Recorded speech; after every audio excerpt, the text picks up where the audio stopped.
नमस्कार। Decoding astro सूत्राज में आपका स्वागत है और हम लर्न एस्ट्रोलॉजी लॉजिकली में आज आपके सामने ज़ोडिएक साइन या राशियों की श्रृंखला का प्रारंभ कर रहे हैं और इसमें हम विशिष्ट राशि के स्वरूप, उसके गुणधर्म, उससे किस तरीके की प्रकृति निहित उसमें होती है, इस पर बात करेंगे। इसमें उस राशि चिन्ह के ऊपर भी हम अलग से अपने वीडियोस को प्रोड्यूस करेंगे, जिससे उसका एक फिलॉसफिकल एस्पेक्ट भी हमको मालूम पड़े। सर्वप्रथम मैं आज मिथुन राशि या जेमिनी राशि को लेना चाहता हूँ। सबसे महत्वपूर्ण बात तो ये होती है कि नेचुरल ज़ोडिएक में ये तीसरे और छठे घर में बुध की राशियाँ पड़ती हैं और ये दोनों राशियाँ ऐसी हैं कि जहाँ पर ह्यूमन यानी मानव स्वरूप की एक तरीके से हम कह सकते हैं डिपिक्शन है कि वहाँ हमको उस तरीके के कैरेक्टर्स दिखते हैं। तो ये बुध और इसकी दोनों राशियों में मानव रूप ये बड़ा विशिष्ट है, जिसे हमें समझना बड़ा आवश्यक होता है। तो जो इसके बुनियादी स्वरूप हैं, गुणधर्म हैं, उनको हम समझते हैं। फिर आगे जब भी हम हमारे जो सीरीज़ेस करेंगे हम कि प्लैनेट इन हाउसेस या जो भावेश है, डिस्पोजिटर इन हाउसेस, तो हम इन चीज़ों को काफ़ी बेहतर तरीके से समझ पाएँगे। तो आइए सबसे पहले हम शुरुआत करते हैं जेमिनी से। आखिर जेमिनी ही क्यों? दोस्तों, तीसरा घर पराक्रम का या इनिशिएशन का होता है और ये एक ऐसी इंटेलिजेंट या इंटेलेक्चुअल राशि है, लिखने पढ़ने की भी है, कम्युनिकेशन की भी है। और मैं जानता हूँ कि मुझसे काफ़ी निकट के कई बुद्धिमान और कई बड़े योग्य और श्रेष्ठ व्यक्तित्व इस राशि को रिप्रेजेंट करते हैं, तो उन्हें बड़ा समझना बड़ा आसान होता है जब हम इस राशि को देखते हैं, इसके स्वरूप को समझते हैं। तो आइए देर ना करते हैं, हम इस राशि को समझना शुरू करते हैं। इसके स्वरूप पर हम आपसे अन्य वीडियो में चर्चा करेंगे कि इसमें एक जोड़ा है, यंग जोड़ा है और जो लेडी है उसके हाथ में हार्प है और जो पुरुष है उसके हाथ में मैस है। तो ये जब ड्यूलिटी या ड्यूल साइन के अंदर ये चीज आती है तो इसका एक विशिष्ट एस्पेक्ट है। तो इसे हम अलग से इसका फिलोसफिकल एस्पेक्ट समझेंगे। अगला जो बात होती है कि ये आखिर साइन है क्या।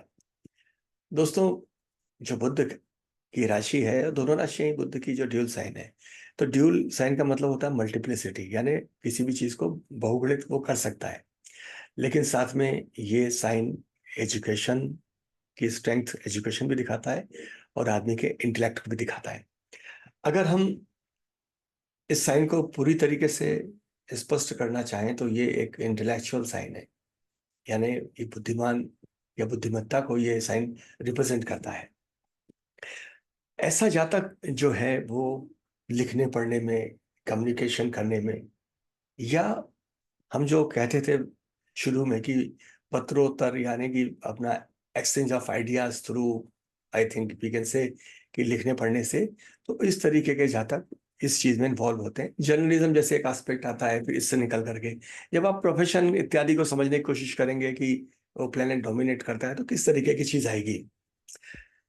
ये जो साइन है ये माइंड, क्योंकि बुद्धि विकास तो मस्तिष्क का ही काम है और कम्युनिकेशन, तीसरा घर नेचुरल जोड़ेक का, ये कम्युनिकेशन को रिप्रेजेंट करता है और ये बुद्ध की प्रकृति इस राशि से वहां मिलती है। तो ये कम्युनिकेशन और माइंड के जो इंक्लिनेशंस हैं, जो इसका डेवलपमेंट हुआ, इंक्लाइंड होंगे तो हम चीज में डेवलप होते हैं, तो ये उसको रिप्रेजेंट करता है। वहीं जो ये व्यक्तित्व पे प्रभावी जब होती है राशि, तो ऐसे व्यक्ति दूसरों को बड़ा आसानी से, उनके अंदर की चीजों को बड़ा आसानी से समझ लेते हैं। हम कह सकते हैं कि they can read between the lines. है, आप भी अगर अपने आसपास कभी किसी व्यक्तित्व को देखते हैं कि जो बहुत अच्छा कम्युनिकेटर है, खुश मिजाज है, यूथफुल है, तो उससे सतर्क भी आपको होना पड़ेगा कि वो he can read between the lines. जब कम्युनिकेशन का साइन है, बुद्ध का साइन है, जो युवा है, जो प्रखर है, तो ऐसे लोग कम्युनिकेटिव होते हैं, टॉकेटिव होते हैं, उनको बात करना पसंद होता है। नेचुरल जोडेक में जब तीसरा घर और छठा घर, तीसरा जब हाउस ऑफ कम्युनिकेशन है, छठा जब हम कह सकते हैं कि आर्गुमेंट का हाउस भी है, विवादों का घर भी है। तो जब बुध की दोनों राशियां यहाँ प्रभावी हैं तो हम ये मान सकते हैं कि ऐसे जातक किसी भी डिबेट को शुरू करने में कभी नहीं डरते। डिबेट शुरू करने का अर्थ ये है कि जब हम थर्ड हाउस को बात करते हैं, इनिशिएशन, व्हाट कम्युनिकेशन है वहां से, और स्ट्रेंथ और क्या मिल रही है कि किसी भी आर्गुमेंट को वो फॉरवर्ड करने में, शुरू करने में कभी डरते नहीं है। तो ये इसकी एक बड़ी खासियत है। अगर आप इसे समझेंगे कि जो भाव संबंधी नेचुरल जोडिक में बुध के स्थान है राशि के, तो तीसरा और छठा घर जुड़ने से ये चीज होती है। सीरीज हमारी जो है कि लर्न एस्ट्रोलॉजी लॉजिकली, तो ये चीजें आपको समझने में आसानी होगी। नेटिव जो होता है, जातक जो होता है, वो इंटेलिजेंट होता है। दूसरी बात है कि वो तुरंत, त्वरित रिफ्लेक्स उसके अंदर आ जाएंगे। वो अपना जो प्रत्युत्तर उत्तर है वो उसके चेहरे से आप तुरंत देख पाएंगे। और ये कमांड बड़ी आसानी से नहीं हो पाते, लेकिन वहीं इनको अगर हम लीड करें कि आप लीडरशिप में जाएं, आप कमांड करें, अपनी अथॉरिटी दिखाएं, तो ये उस जगह फेल हो जाते हैं, क्योंकि यहाँ ड्यूलिटी है। ये अडॉप्टेबल भी जल्दी है। लीडर को अपने डिसीजन पर टिकना पड़ता है, लेकिन जब हम ड्यूलिटी पे आते हैं तो आप दोनों तरफ जा सकते हैं, हिल सकते हैं। और जब बुद्ध की राशि है जिसका मेन हथियार जो है वो है वाणी, कम्युनिकेशन, समझना, तो वो मार्शियन तो है नहीं कि वो आपसे युद्ध करने पे आ जाएगा। उसके युद्ध हमेशा शाब्दिक होते हैं। तो ये अडॉप्टेबल भी होते हैं, लेकिन ऐसा कहा जाता है बुद्ध की प्रकृति में कि अगर बुद्ध वाला व्यक्ति ठान ले, तो छठा घर में अगर बुद्ध प्रभावी है, तो वो कहाँ जाकर के आपको दिक्कत करेगा दिमाग से, ये आप नहीं जानते। इसलिए बुद्ध राहु के अंतर्गत जब फ्रॉड्स को देखा जाता है तो बड़ा महत्वपूर्ण एक विषय होता है। जब ये बुद्ध का एक जो कैरेक्टर होता है वो चंचलता होता है, क्योंकि युवा है। इस साइन जो इसको मिलते हैं, ड्यूलिटी होती है। तो डिसीजन लेना इन लोगों के लिए बड़ा आसान नहीं होता है। डिसीजन में हमको एक फर्मनेस चाहिए होती है, लेकिन जब चंचलता है, ड्यूलिटी है, तो हम डिसीजन नहीं ले सकते हैं। ये किसी भी काम को जब करते हैं तो इनमें किसी ऑर्डर को ओबे करने की कैपेबिलिटी और भी बेहतर होती है, क्योंकि इंटेलिजेंट होते हैं, इंटेलेक्चुअल होते हैं। और अगर इनको एक पास ऑन ऑर्डर है तो उसका ये बड़े अच्छा से उपयोग कर पाते हैं। चंचलता है, दिमाग में दम है, तो ये एक साथ कई सारे प्रोजेक्ट को खोल सकते हैं। और आप भी जानते हैं कि ये जब पॉइंट ऑफ इनिशिएशन, या हम कह सकते हैं पराक्रम का घर, जिसमें बुद्ध की नेचुरल जोडिक में राशि है, तो ये एक प्रभावी विषय निकल करके आता है। ये एक साथ कई प्रोजेक्ट्स पे काम कर सकते हैं। ये जब भी किसी काम में इन्वॉल्व होते हैं तो चंचल हैं। छोटा बच्चा दौड़ता है तो फिर पीछे मुड़ के देखता है। यही स्थिति में जब ये किसी काम में जाते हैं, उसकी प्रोग्रेस को लगातार ये वॉच भी करते हैं पीछे मुड़ के, लेकिन लगता है कि वो उस प्रोग्रेस पर रीच नहीं कर पा रहे हैं, तो ये हतोत्साहित भी होते हैं, डिस्करेज भी होते हैं। ये बड़े खुशमिजाज होते हैं। बुद्ध राजकुमार है, युवा है, विनोदी है। जब भी आप अपने आसपास लोगों के चेहरे पे मुस्कान देखते हैं, विनोद करते हुए देखते हैं, तो आपको समझ में आ जाता है कि इनका बुद्ध प्रभावी है। सतर्क भी होने की जरूरत होती है ऐसे व्यक्तित्वों से। साथ ही ये हमको जानना होगा कि जब तीसरा घर नेचुरल जोटेक का, जहां मिथुन राशि है, वो शॉर्ट ट्रेवल्स का भी है और चेंज ऑफ प्लेसेस का भी है। क्योंकि चौथा घर हमारा परमानेंट अगर रेजिडेंट है तो उसका ये 12th है। तो जब हम शॉर्ट ट्रेवल कर रहे हैं तो हमें चेंज बड़ा अच्छा लगता है। जैसे अब लग्न में चंद्रमा को हम मानते हैं, चंद्रमा तेजी से बदलता है तो व्यक्ति के पास चीजें बदलती रहेंगी। ये सिग्निफिकेशंस की ब्लैंडिंग्स होती हैं कि हम उस तत्व को समझते हैं कि तीसरा घर शॉर्ट ट्रेवल्स का है, ट्रेवल्स का है। बुध क्या घर है, तो चेंज हम करते रहेंगे। जब ट्रेवल होगा तो हमारे अंदर स्थान के चेंज होते रहते हैं, तो ये एक नेचुरल टेंडेंसी निकल करके आती है। ऐसे लोग थोड़े से कॉन्ट्राडिक्टरी भी होते हैं, क्योंकि ड्यूलिटी है, फर्मनेस ऑन डिसीजन नहीं है।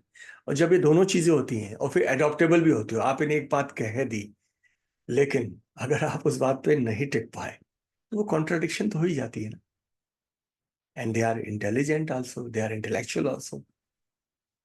तो ये ट्रैप भी करते हैं इस तरीके से, जब कॉन्ट्राडिक्शन में आप आ गए। तो सतर्क होने की जरूरत भी इस तरीके के मैटर में होती है जिन पर ये प्रभावी हो। अगर किसी की चंचलता को हम कंट्रोल कर लें और वो व्यक्ति अपने अंदर उतर जाए, हालांकि अध्यात्म में जो आध्यात्मिक रास्ता है वो इंटेलिजेंस या इंटेलेक्चुअलिज्म से नहीं चलता है, लेकिन फिर भी अगर बुद्ध के व्यक्ति में ठहराव आ जाए, वो अपने अंदर उतर जाए, तो वो अध्यात्म को काफी समझ सकता है, लेकिन फिर भी ड्यूलिटी उसकी नहीं जाएगी। तो अगर ये रिलीजन को समझते हैं, अध्यात्म को समझते भी हैं, तो बहुत गहरा समझेंगे। लेकिन कहीं जब फर्मनेस नहीं है, ड्यूलिज्म है, तो वो चीज जाकर के अफेक्ट कर सकती है।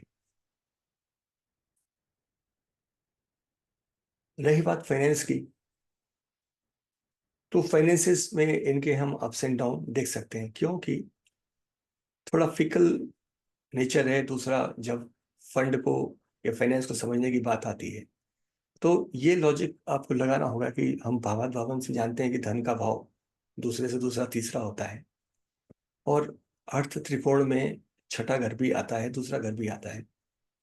तो संबंध फाइनेंस से बुद्ध का हो जाता है, लेकिन चूंकि फिकल माइंडेड है, डिसीजंस में कहीं दिक्कत कर सकते हैं, तो जब आपके फंड से वो चीज कनेक्ट होगी, क्योंकि बुद्ध का वाणिज्य में प्रयोग भी है, तो आपको फंड में थोड़ा समझने में दिक्कत आ सकती है। अगर यही चीज में बुद्ध पापा क्रांति है,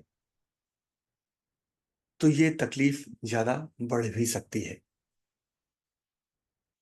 फंड हैंडल करने की या मनी मैनेजमेंट की। इसलिए फ्रॉड्स वगैरह में भी बुद्ध राहु हम देखते हैं, तो वो एक तरीके का मैनिपुलेटिव एक्ट होता है, लेकिन फ्रॉड वो होता है जो आज नहीं कल जाकर के खुल जाए। तो इसलिए हमको वहां पर थोड़ा सा सतर्क होने की आवश्यकता पड़ती है। ऐसे जातक जब शॉर्ट ट्रेवल्स में रहते हैं, तो चौथे घर से 12th मिथुन राशि नेचुरल जोडेक में पड़ती है, तो हम कह सकते हैं कि ये इनका स्थान परिवर्तन होता रहता है, इनका रेजिडेंस जो है चेंज होता रहता है। तो अब अगर हम वायु राशि है, एविएशन साइंस को मानते हैं, एविएशन इंडस्ट्री में ऐसे पचासों चीजें जहाँ व्यक्ति को ट्रेवल करना पड़ता है, उसका रेजिडेंस चेंज होता रहता है। ये अगर हम देखें तो, चूंकि स्वभाव में यूथ है, राजकुमार हैं, टॉकेटिव हैं, इंटेलिजेंट हैं, तो ये मित्र बनाने में माहिर होते हैं। आप विनोदी हैं, आप एडजस्टेबल हैं, आप इंटेलिजेंट हैं, तो आप मित्र आसानी से वैसे भी बना लेते हैं। लेकिन नेचुरल जोडेक में जब छठा घर जो विवादों का भी होता है वो आता है, तो आपके आर्गुमेंट्स भी होते हैं, आप इंटेलिजेंट होते हैं। ऐसा कहते हैं ना कि यू कांट विन